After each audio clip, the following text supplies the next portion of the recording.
महेश वर्मा, क्या हाईकोर्ट के शब्द इस देश की स्वायत्त जांच एजेंसी को सबसे बड़ा आईना दिखा रहे हैं क्या?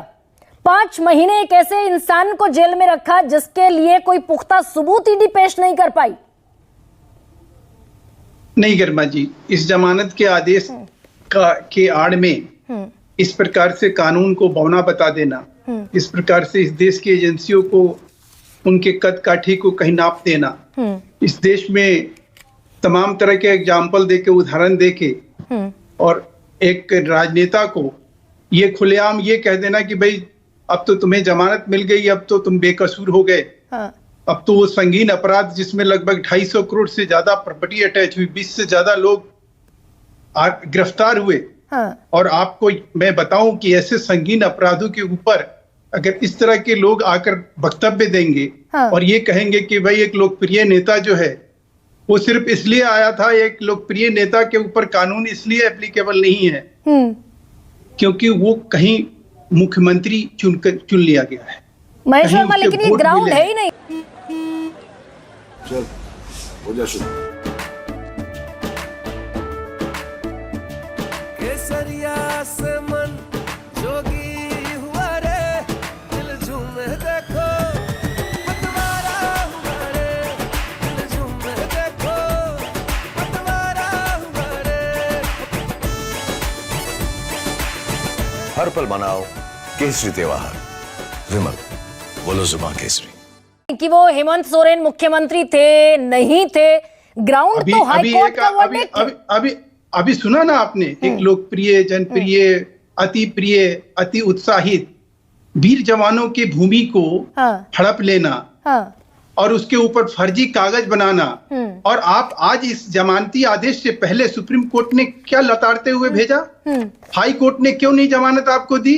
और आज उच्च न्यायालय में जब 482 में तो ये हाई कोर्ट के पास पावर था ना, उस एप्लीकेशन का ये हिस्सा था ना कि भाई आपको जो है आपके ऊपर अपराध से मुक्त ही कर देती है।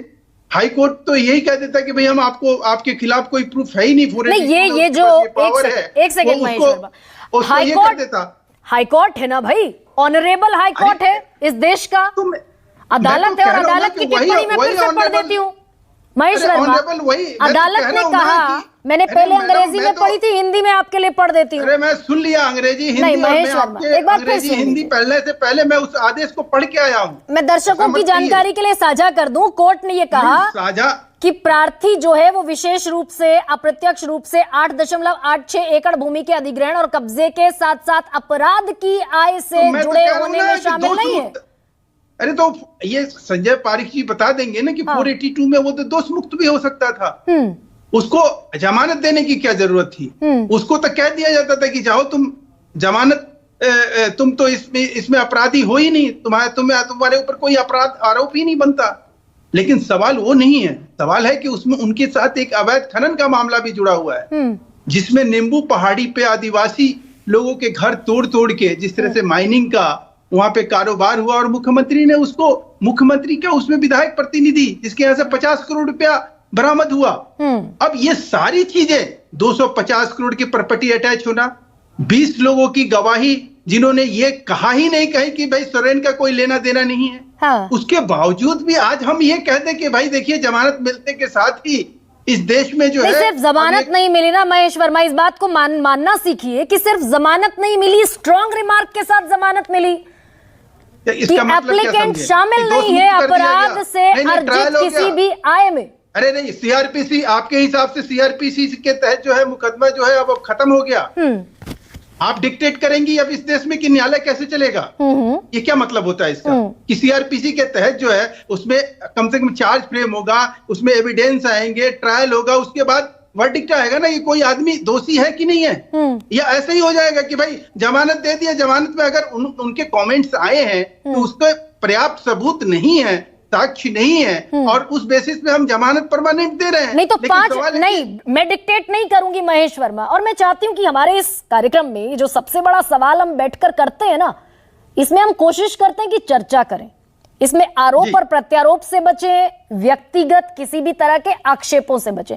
महेश वर्मा, मैं कोई नहीं हूं डिक्टेट करने वाली, और बड़ी विनम्रता से, ग्राउंडेड अप्रोच से ये बात आपको कह रही हूं। लेकिन महेश वर्मा, मुझे ये बताइए कि 5 महीने पहले ईडी ने गिरफ्तार किया हेमंत सोरेन को जी। और इस देश की वो एजेंसी जिस पर मैं भरोसा करती हूं, मेरे देश की आवाम भरोसा करती है, वो 5 महीने में वो सबूत टेबल पर नहीं रख पाई हाईकोर्ट के, जिससे ये साबित हो कि अपराध से जो इनकम अर्जित हुई उसमें हेमंत सोरेन का कोई लेना देना है।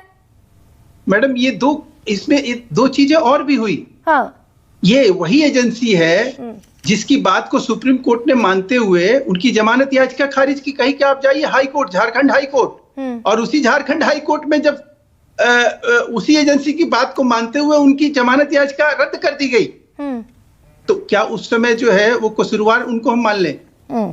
उस वक्त ये मान लें कि अब ये सजा याफ्ता हो गए क्योंकि इनकी जमानत याचिका रद्द हो गई, और आज जब जमानत मिल गया तो हम ये कह लें कि भाई अब तो वो दोष मुक्त हो गए? ऐसा नहीं। लेकिन आप महेश वर्मा थोड़े से फैक्ट को इंटेंगल्ड कर रहे हैं।